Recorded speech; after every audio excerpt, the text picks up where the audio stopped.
And we're live, yay! Hi, and welcome to this event.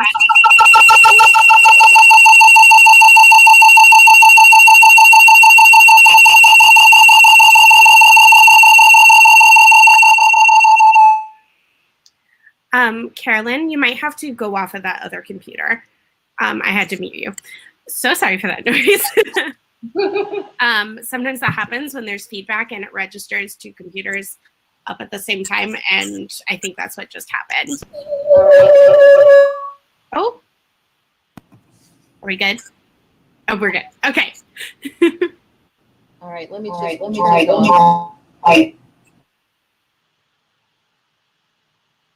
Okay. I'm going to let Carolyn get set up with that other computer and get off of it, and I'll just start introducing you all. So hello and welcome to this event for Dear Miss Metropolitan. I'm Carter. I use they, them pronouns, and I am the event coordinator here at Astoria Bookshop. Before we get started, I want to go through just a few housekeeping things. You will have the opportunity to ask questions during the last 15 minutes of this. If you have any questions throughout, you can put them in the chat over on the right over there, and I will mark them to be answered during the Q&A portion. If you start writing a question, it'll pop up a button that says, put this in the question box, and it'll automatically send it over there, which is an even easier way for me to keep track of questions. So you're more than welcome to do that as well. You can chat with one another in the chat on the right over there, but we will kick you out if you participate in any trolling, any racial, ethnic, or homophobic slurs. Basically, be nice and respectful and good human beings towards one another. Finally, there's a button at the bottom that offers the option to buy a copy of the book, which I highly recommend. This is a bookseller favorite in our shop right now, and we are absolutely thrilled to be able to be recommending this to our readers in the shop at this point, now that it's out. So be sure to buy yourself a copy, buy your cousin a copy, your best friend a copy, your mom, whoever. This is a copy, this is a book that you're going to want to have everyone around you reading. Honestly, that's my opinion, but you know. So I'm going to introduce our authors, and I'm going to unmute Carolyn just to test this out real fast. We are good, eh? All right. Oh. No, we're not. Carolyn, do you happen to have headphones? Do you have headphones like this? Or little white earbuds, you know. That might help as well. I'm going to, I will wait actually on reading your bios. I'm going to read Emily's bio though, while Carolyn is away. All right, so Emily Raboteau he uses she, her pronouns, is the author of the novel The Professor's Daughter and Searching for Zion, The Quest for Home in the African Diaspora, winner of the American Book Award. She is a regular contributor to the New York Review of Books and a contributing editor at Ariel magazine. Her next book, Caution, Lessons in Survival, is forthcoming from Holt. She teaches writing at the New York City at the City College of New York. There we go, I got there, and lives in the Bronx. And Carolyn, okay, testing. Nope.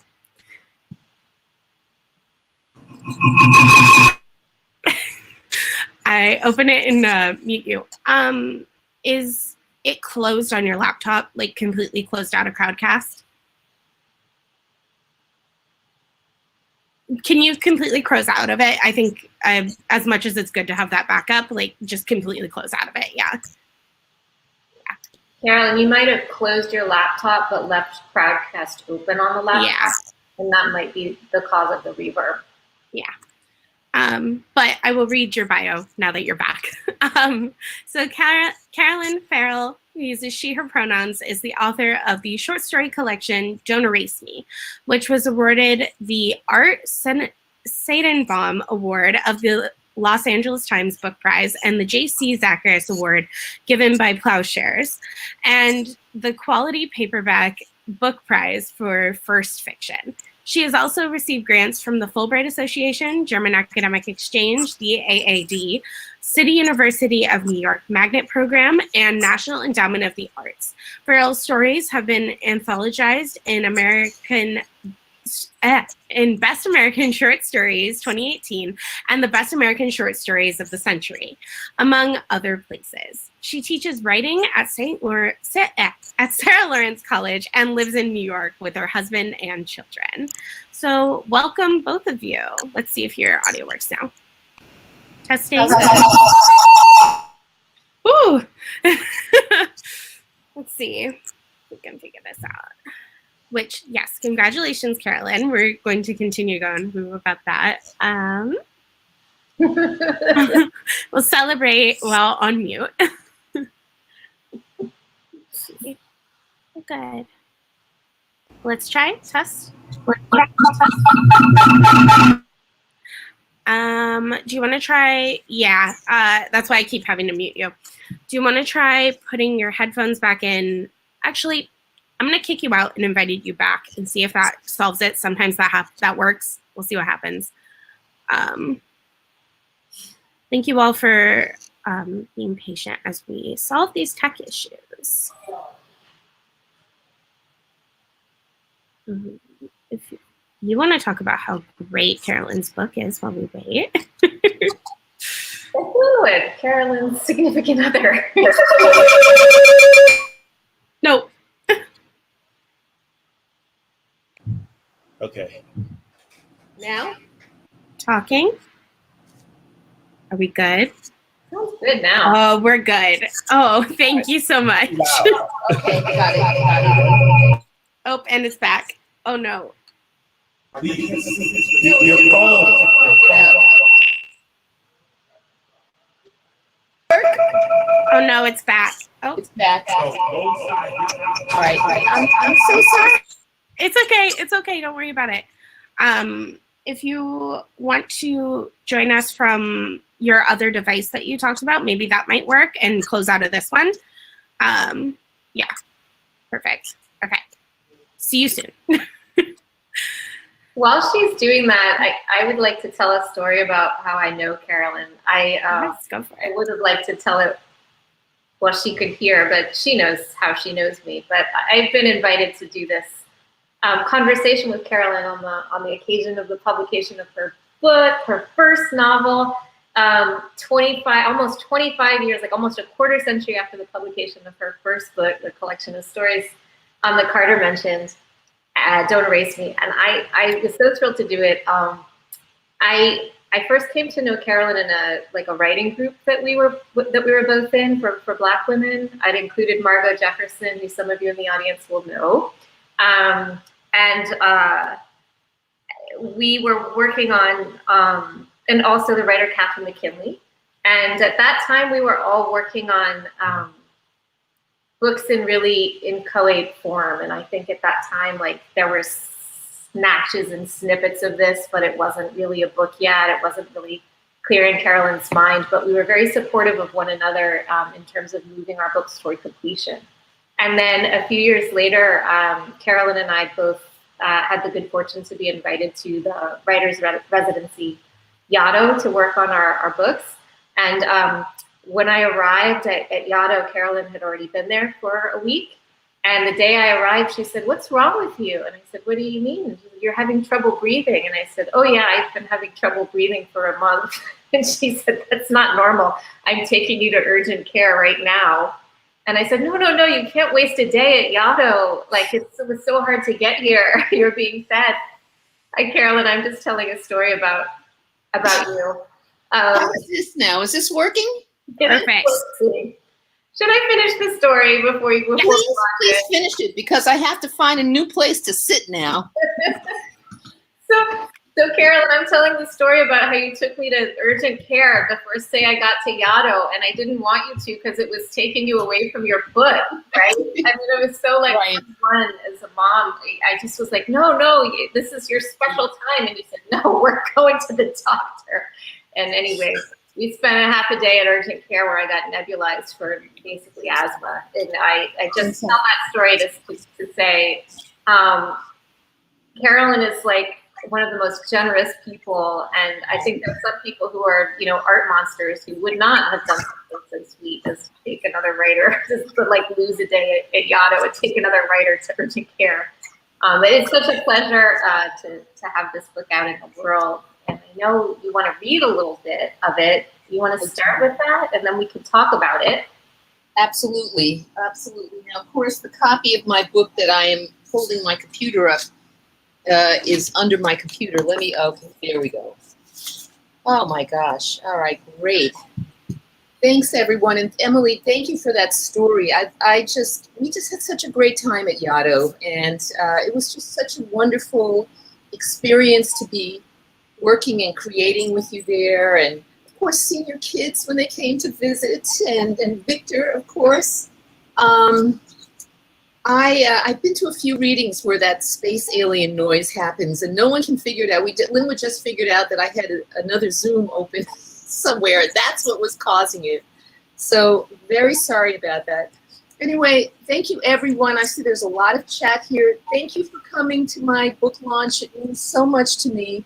Part of the reason I was having all of this computer Geschichte is because I think for a lot of you, it's raging storm lightning, and I just had a backup computer ready in case my house lost power, which could happen at any moment.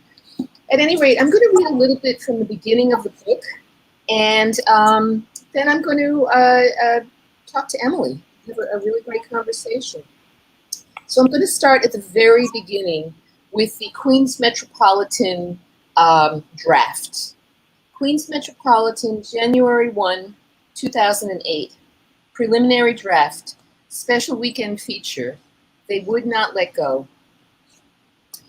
Read this story, open these pages, and you may feel sickened by the cruelties mentioned herein. 3 girls are kidnapped and held hostage in a dilapidated house in the New York City borough of Queens. They become known as the Victim Girls.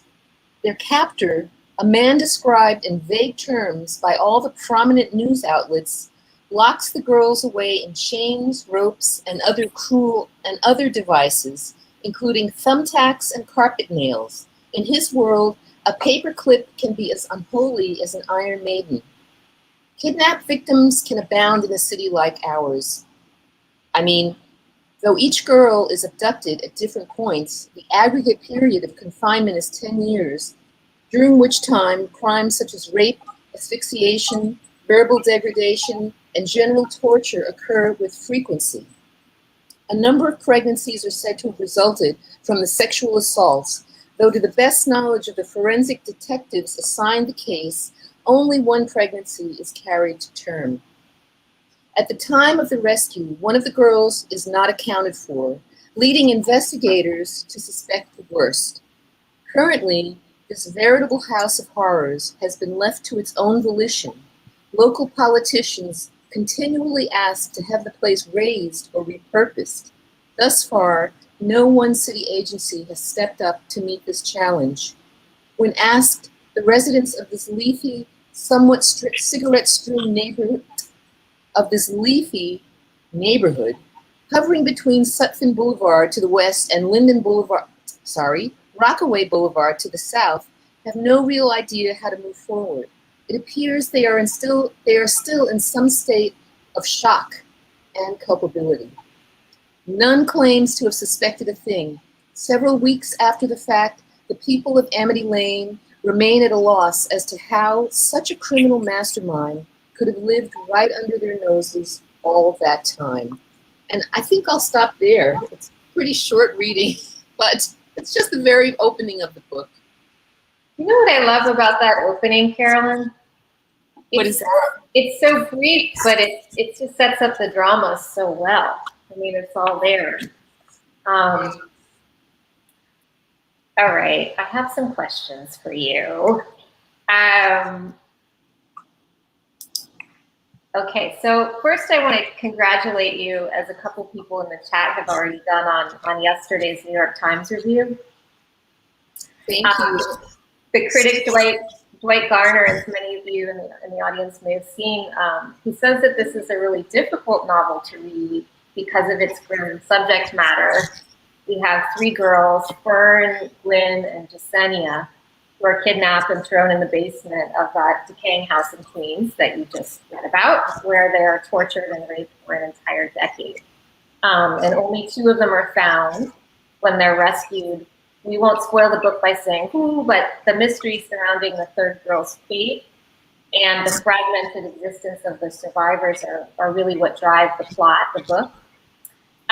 Maybe we could start by having you tell us what real life events inspired you to take on this story of indescribable violence and trauma. Thanks, Emily. I think that this book had a lot of godmothers. You know, I was definitely inspired, if I can use the word inspired, by real life events. And there were a lot of, I would say, I can't really say there were more back then than there are now, because it's really hard to know the real statistics of especially disappeared Black and brown girls.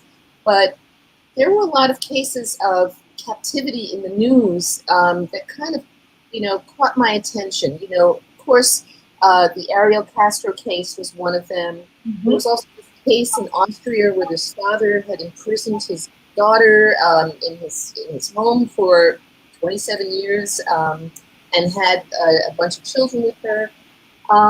You know, so there were these real life events, and I knew right away when I heard those stories, and I was as moved and shocked and, you know, just tremulous as everyone else when I learned about those stories.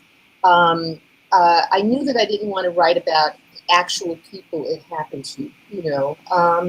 And as always, and I think with a lot of writers, you just have so many influences. You know, I was thinking about, there's a scene in one of Edward P. Jones' stories, Adam Robinson, where a Black mother is trying to get help in finding her missing son. And the police have a really tepid response. They're like, oh, he's run away, he'll come back. And the mother winds up turning to this group of ex-convicts who live in a halfway house, and they do find her son. And you know, someone remarks, and it might be the main character. Someone makes the observation that you have to turn to criminals now to do the police's work. Mm-hmm. And that was also a real. It was something that always stuck in my head. Is, you know, people relying on communities, you know, and having, you know, the communities help solve crimes. You know, when the police or the authorities really, you know, turn a deaf ear when they just are not interested, you know. So I also started to think about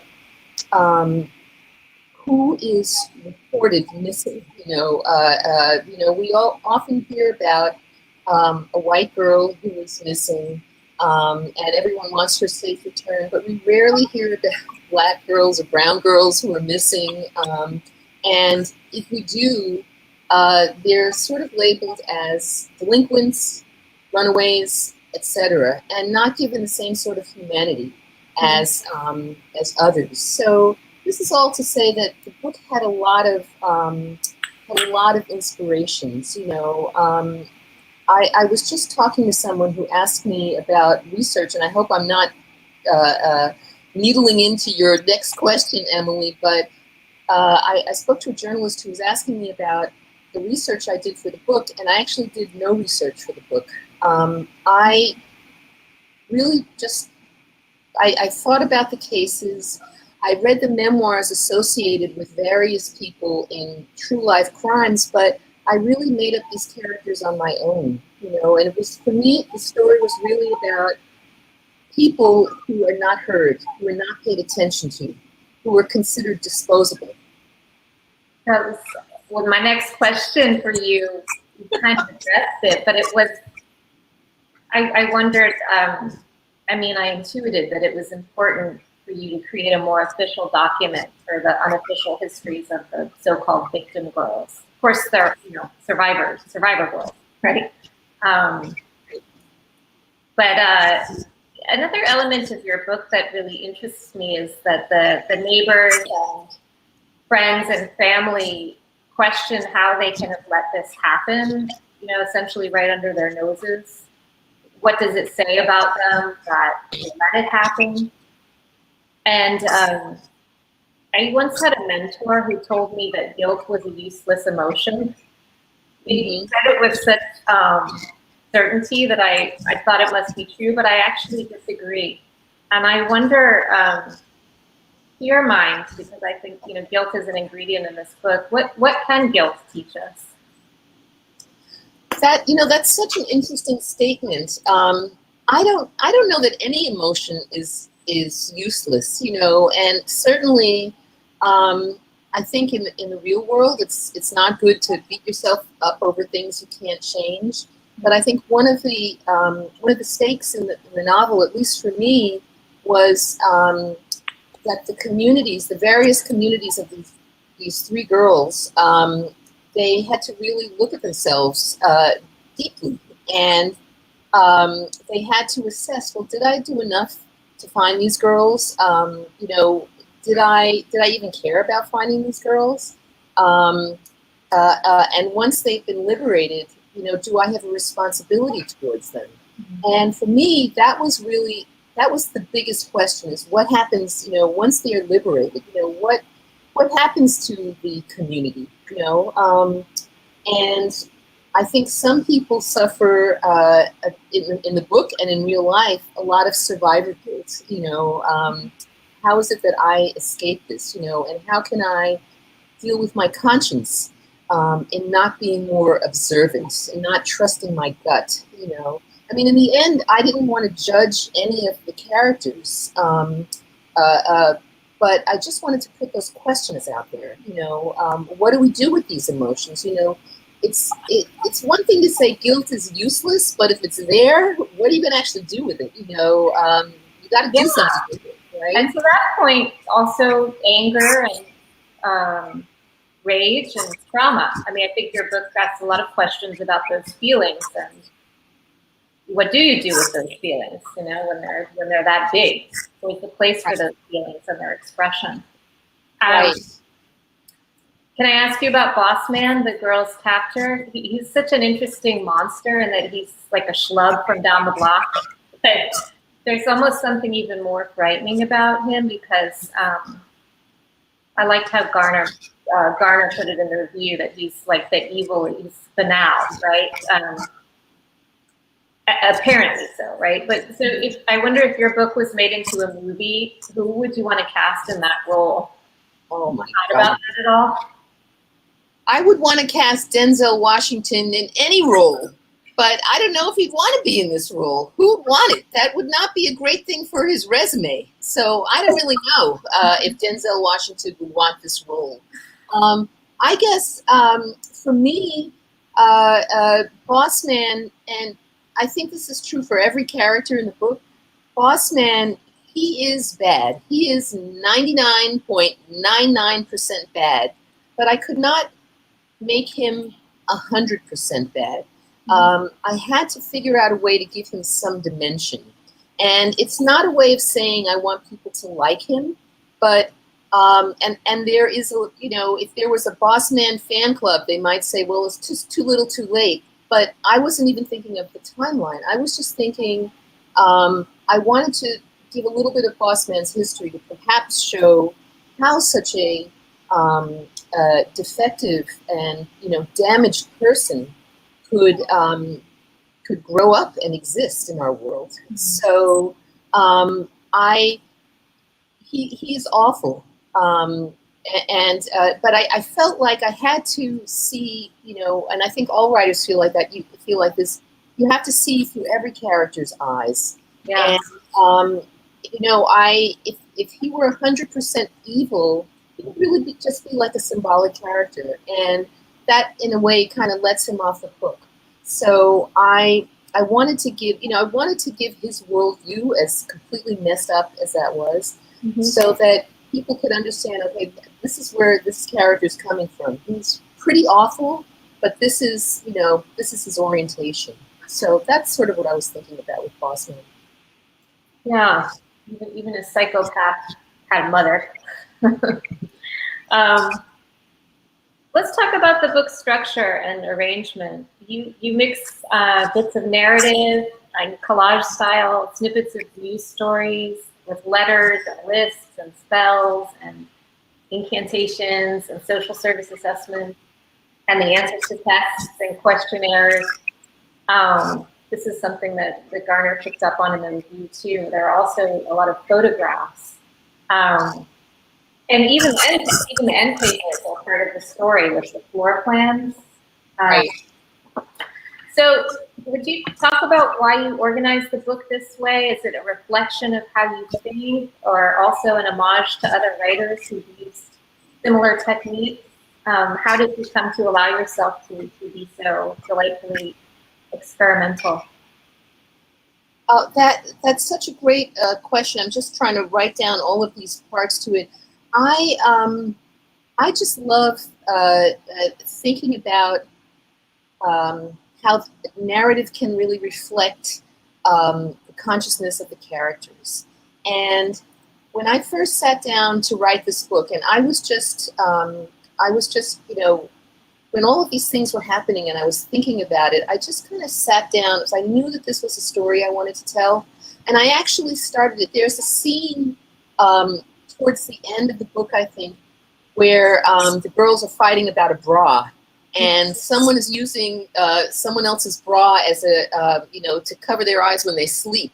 And if a big fight breaks out, that was actually the first scene of the book when I started it. I started it in medias res. The girls are kidnapped. They're, you know, held captive. And when I was writing the novel, I thought, you know, okay, I'm going to be writing towards the plot. You know, in other words, this is a story about kidnapping, captivity, and liberation. And I'm going to be writing that. And to me, it presented itself as a linear sort of narrative. Mm-hmm. So I wrote that, and I got to the end, and I was like, well, what's next? You know, it just did not feel completed.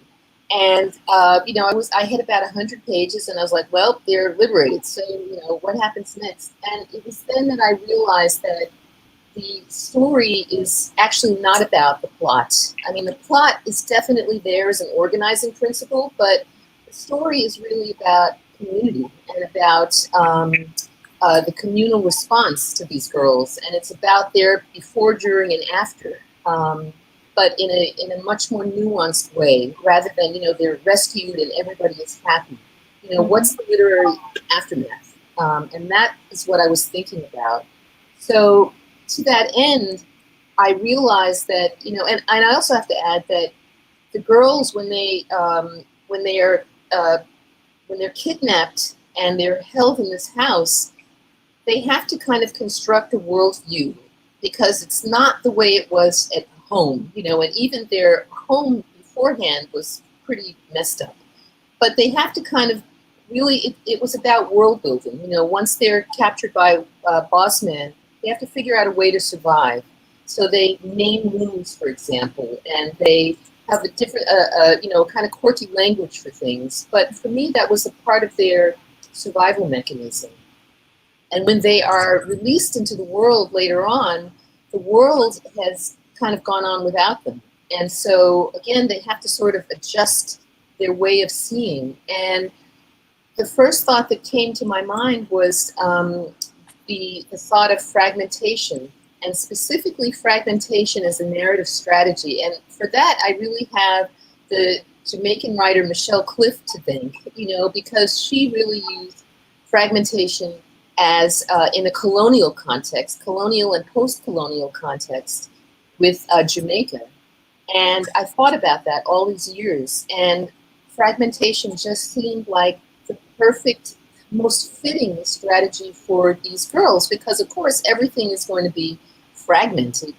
And then I started to think about, you know, at first I was so focused on the words, but I started to think about images, and I thought about other writers, you know, W.G. Sebald, Marianne Wiggins, you know, their use of photographs is so powerful. And I'd always wanted to do that. In fact, I did it once with a short story, and the editor of the magazine said, forget it, it's too expensive. So I kind of stopped thinking about it. But I'm glad that and I have to give a shout out to my brilliant editor, Rita Powers, who allowed me to go with the photographs and the different documents. So, and particularly I have to say, I had the floor plan that make up the end papers as a piece within the story, and it was Rita's idea to make it as an end paper to the novel, and it was just brilliant, Somebody, I can't remember who it was, I was with I gave them a copy of the book, and they said, oh, is this the floor plan of the girls? And I was like, well, not exactly.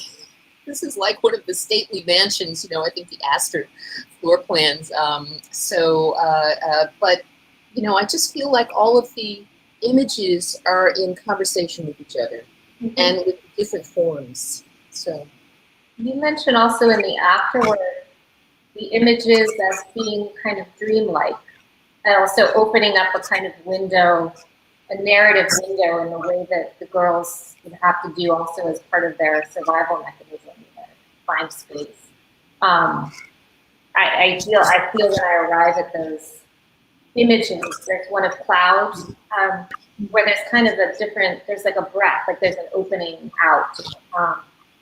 I was going to ask if you felt like there's something about trauma that demands a fragmentary rather than linear narrative, but something you said about the importance of community in your book also makes me think about just the fragmentary nature of trauma as it has a ripple effect, not only across generation, not only across immediate community, but across generations. And your book has an interesting maneuver where it moves forward in time. So it's fragmentary in a number of ways, like what it looks like on the page, but also how it hops in consciousness, and also in terms of its time jumps too. So it's fragmentary, and its fragments are fragmented.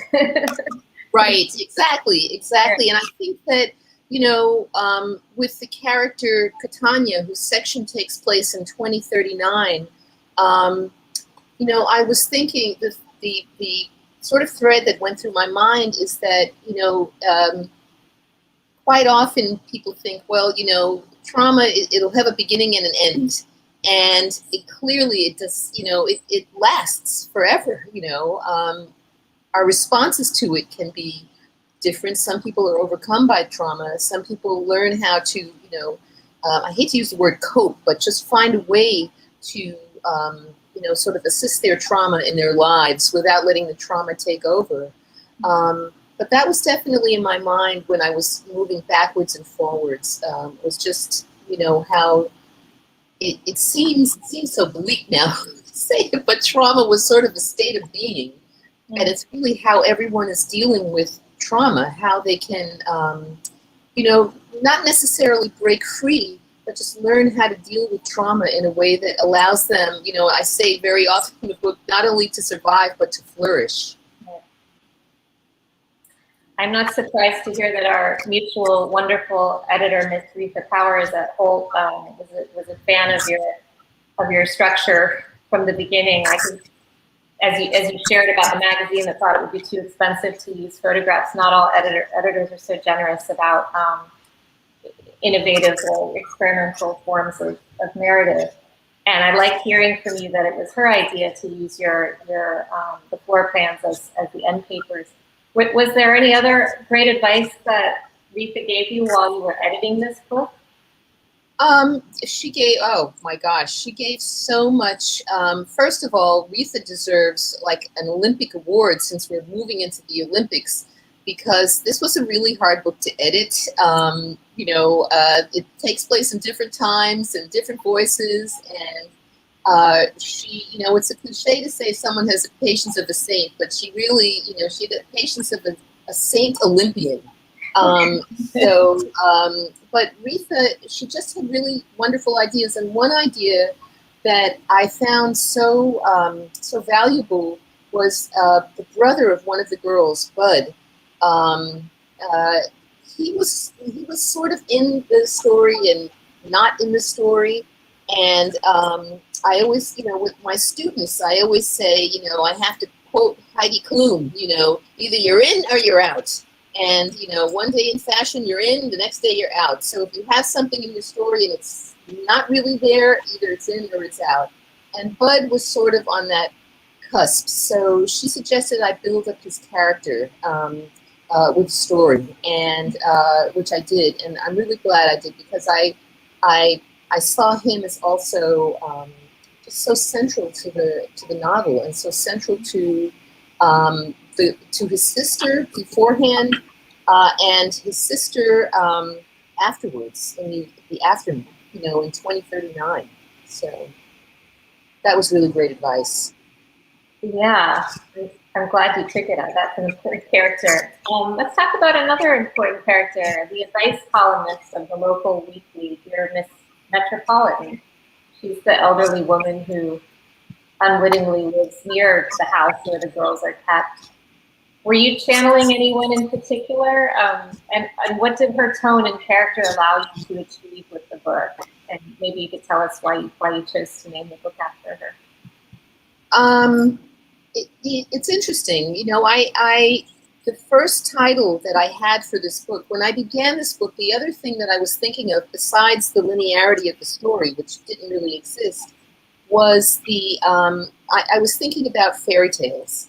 And the first title of the book had to do with the Three Bears. And I was like, great title, great title. And of course, it was a terrible title. But I didn't want to have a title like The Incredibly Horrible Story of Three Kidnapped Girls Who Survive a Disgusting and Detestable Old Man. So I used Miss Metropolitan.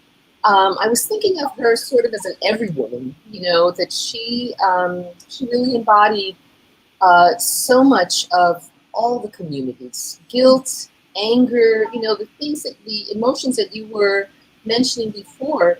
And I particularly with her anger, with her rage. I mean, it's something that women are not supposed to really show. They're not supposed to show rage. They're not supposed to show anger. And she's so set in her ways, but the rage comes out, and not just about Boss Man and about, her own role, but also her past, her sister, her father, the way she has been shaped to be this sort of, typical old lady. But there's so much more inside of her. So I really saw her as a kind of every woman. And I felt that her struggle, while, she had not been in prison for 10 years, I saw her struggle as equally important. How do you live knowing that this took place right across the street? And she has inklings, but she doesn't really act on them, because maybe it's too horrible to know that truth, So I really wanted to give her an emotional dilemma. I really wanted to have the stakes pretty high for her. So I know she's only in the book for a short period, but she to me was just really the center. I really saw her as the center, just reflecting all the problems, all the agonies, and even all the triumphs of all the characters. Yeah, because she's scrutinizing it too. You have a quote by Grace Paley in your author's note saying, "You write what you don't know you know." She was your teacher, wasn't she, Grace Paley? Yeah. Mm-hmm. She was mine too at one point. I wanted to ask how else her influence shaped this book. Oh, well, first I have to ask, when was she your teacher? She was my teacher in Mexico, in Tepoztlan, under the volcano writers conference, probably only a few years before she passed away. I was very lucky to have had her in that capacity as I was developing as a writer.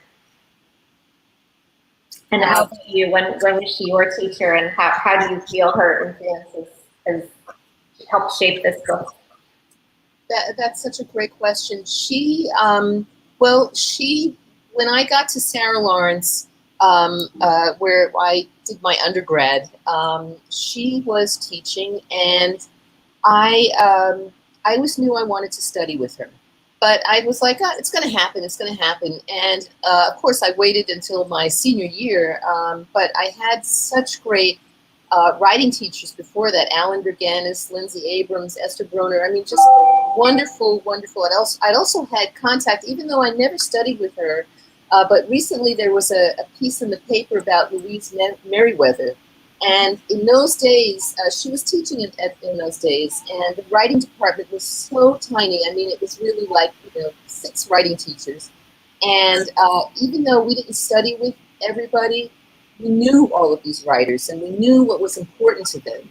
And she was actually very close to Grace. She and Grace would stand outside of the class that Alan was teaching us, and they would just yell about who was going to drive who home back to the city. And Alan would have to get up and close the window because they were making so much noise. And they seemed to do it every week. They never really realized they should not have this conversation in front of a class taking place. But Grace was, I feel that so much has been said about her. I feel like all my teachers gave me something different. And Grace was definitely that person who was, go into the city and march and, oh, let's cancel class and do this, things that I don't think people would feel, I think now we would plan, okay, we're going to miss class and go into the city and protest. But she was just very spur of the moment. She had a great sense of humor. And I would say that for me, one of the most important things about her class was her emphasis on storytelling. That was really, really important. She had this really draconian method of workshop where she would just say, okay, who wants to workshop a story? And, all of us, young, aspiring writers would have our manuscript pages in front of us, and she'd say, hey, who wants to read something out loud? And someone would raise their hand and say, okay, I have a story, but it's 35 pages long. And Grace would say, oh, perfect. And so that person would begin reading this 35-page story, and then everyone would be like, okay, can I pay attention to 35 pages of this? And at first it was quite difficult, but you got the hang of it. She really wanted us to listen, to hear. And that was hard, to listen to really long stories, but it was fantastic training for me. Mm. She also used to have a class she called Bible study, where we'd go into her office and we would all sit on the floor and she'd be in her chair, and she had this book called The Bible as Literature. And it was just telling biblical stories as stories and not as like religious teachings. And she would read, I don't think we ever got out of Genesis. She would read these stories, and then she'd always have all this commentary, those Israelites, she would always have some kind of commentary. But again, that emphasis on story, on thinking about the origin of stories, it was so important for me. That was just a lifelong lesson. I never let go of it. It's almost time for the Q&A with the audience. I just have one last question. It also has to do with influence, in particular influence on this book. But I know from our conversations about writing that we shared at Yaddo that Alice Munro is a favorite of yours, of mine as well. And I wonder if you could share what stories of hers you love best to teach and reread, but also by extension, if there are any strategies you recognize at play in Dear Miss Metropolitan that you learned from Munro. That is a really great question. One of my favorite stories of hers, and this I would say directly, I absorbed it into Dear Miss Metropolitan, is a story of hers called Family Furnishings. Mm. It's about a woman who wants to become a writer. And in Alice Munro's story, she always has the very similar elements come up again. A young woman who wants to become a writer, and everyone is like, oh, you're too educated for your own good, and there's a sick mother in the background, and all of these elements keep cropping up in her stories. But in Family Furnishings, a young woman, who's pretty, full of herself and thinks she knows she wants to become a writer, and she actually uses her family history to start writing, and she becomes published. And there is an encounter, I guess towards the middle or the end of the story, with one of the people she wrote about. And this person is really bitter. It took me a few times to realize that the story actually has a real plot, because it's full of all of these stories. But the plot, for me, has to do with the fact that the narrator, she's written a story, and she's written about this woman, and the woman is like, well, you don't actually know everything. And it became a question of, and she reveals that she reveals the answer of a mystery that the narrator did not actually understand until that moment. And for me, that really had to do with this question of, well, how do we mine our real, our lived experiences, our families, for our fiction? What can we do? What are we allowed to do? And really, I guess the question is, to what end? To what end? And there was a part of this narrator who was like, she just has to use these. The family literally furnishes the material for her stories, but it comes at a cost. Because I don't think she's actually quite asked why she's actually doing it. So it's a little bit of a comeuppance for the narrator, and it fools around with questions of truthfulness versus honesty. It's just a brilliant, brilliant story. So I looked at Dear Miss Metropolitan, at Miss Metropolitan, as a character like that as well. She had an idea about what her writing should be, but the crime just kind of blew that all out, and it changed her for the better, I hope. All right. Thank you so much. And thank you, Emily, for all of those fantastic questions. So let's move on to audience questions. Let's start with April Lee, who asked, what is something you learned about craft or something that surprised you in writing this? That's such a great question, April. What did I learn about craft? Well, I guess the biggest thing I learned was that, I always teach this essay by Jane Smiley on revision, and she always asks, are we receptive to our stories? Are we really receptive?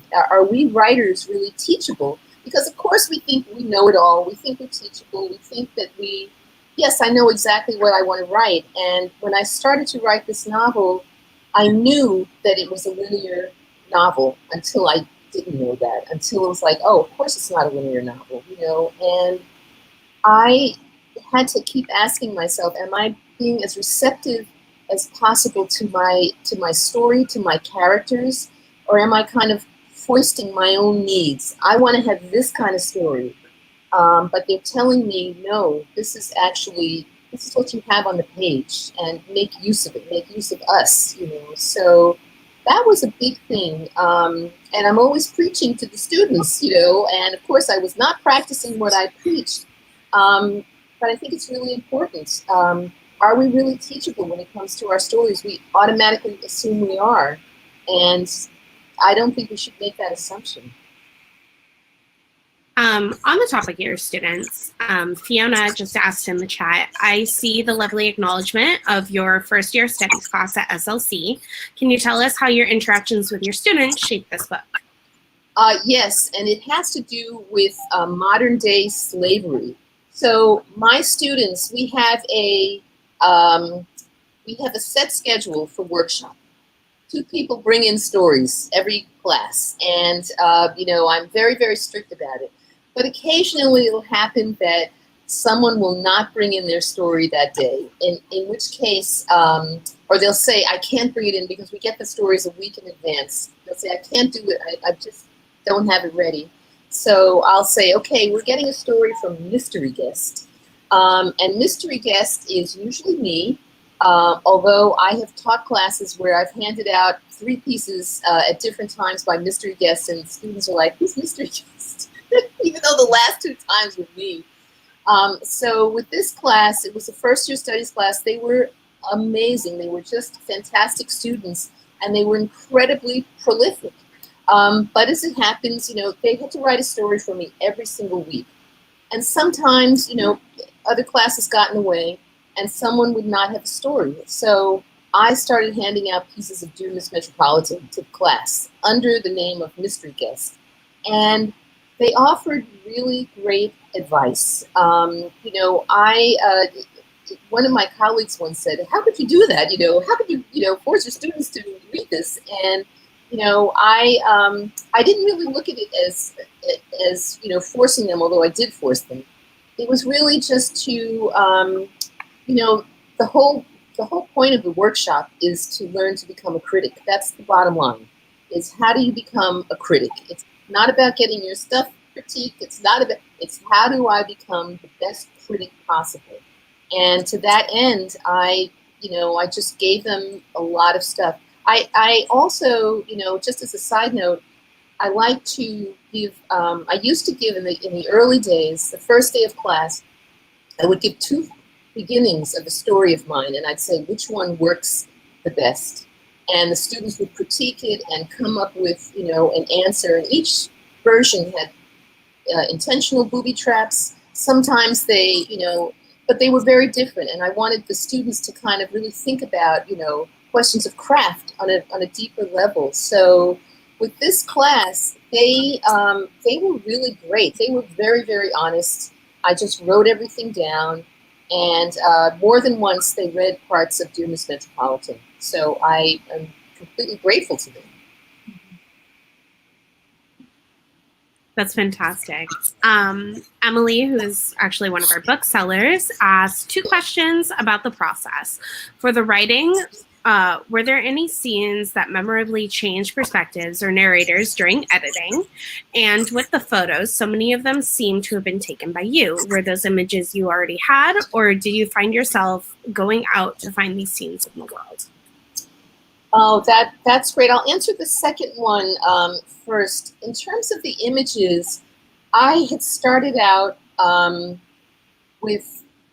with images from other places. Like I think one of the early images, I think, was the image of alligator bait.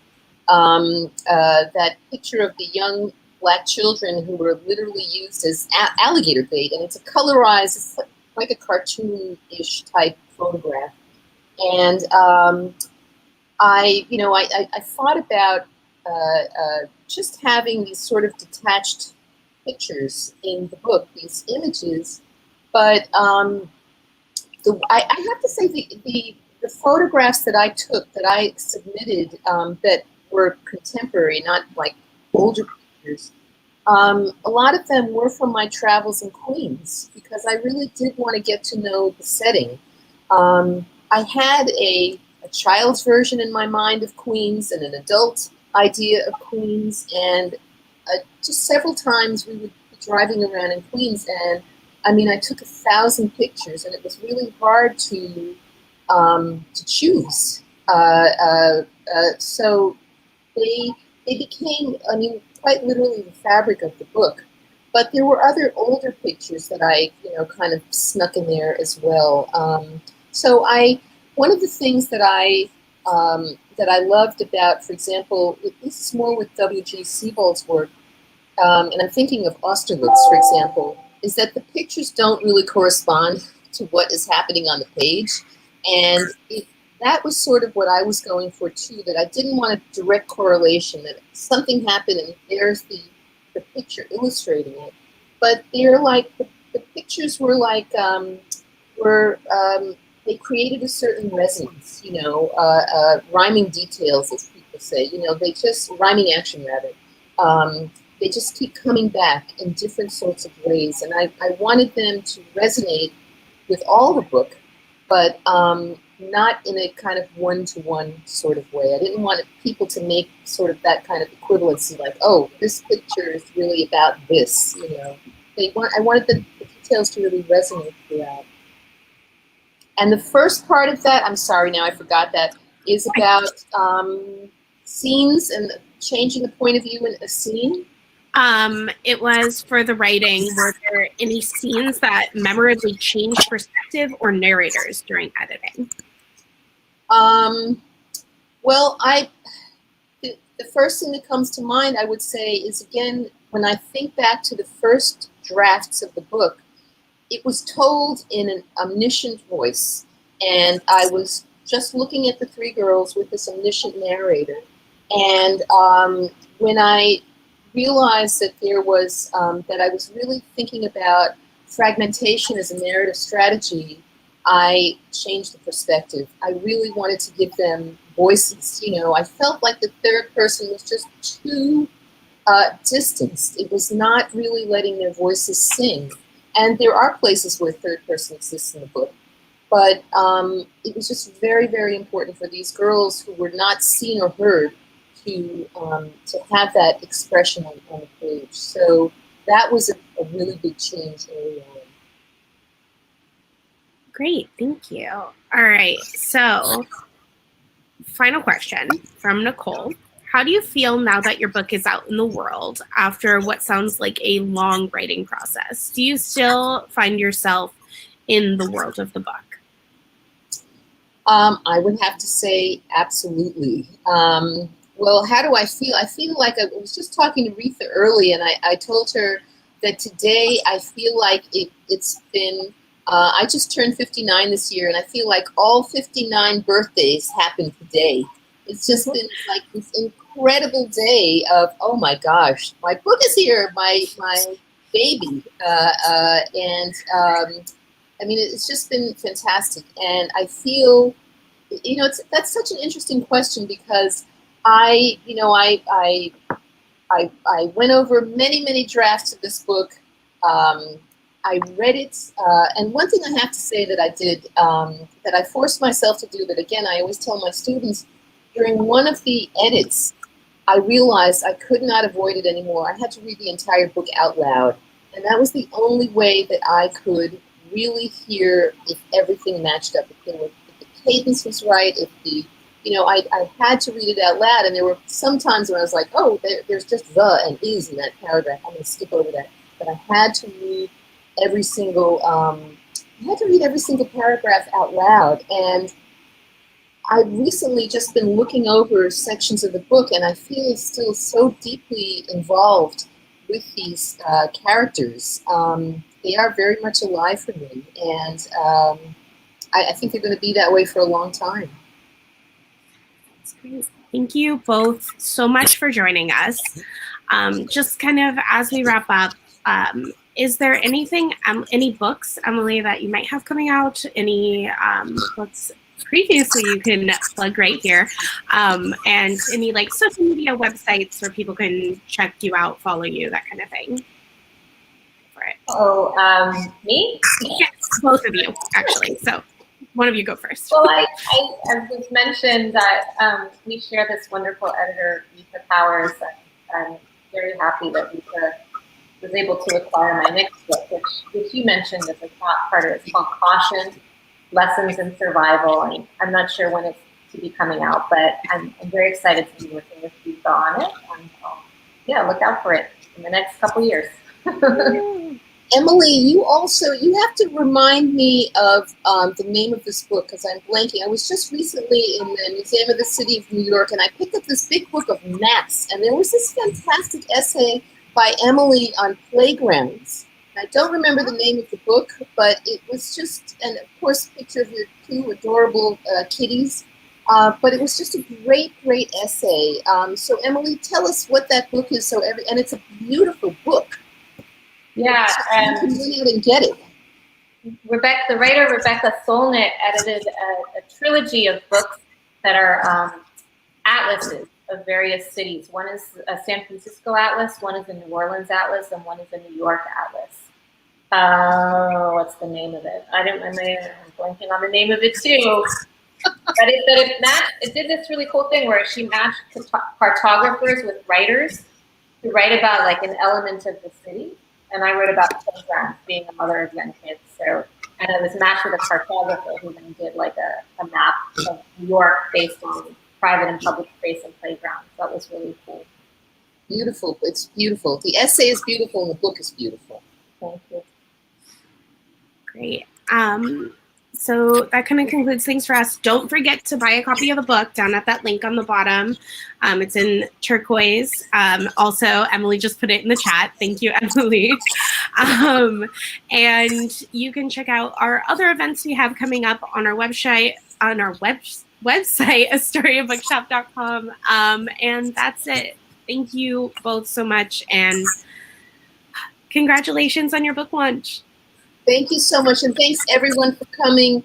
I'm just so touched, and Emily, thank you for these amazing questions. It's great conversation, and Carter, thanks for inviting me. It's been Absolutely. It's been so fun. Thank you both. Bye, everyone.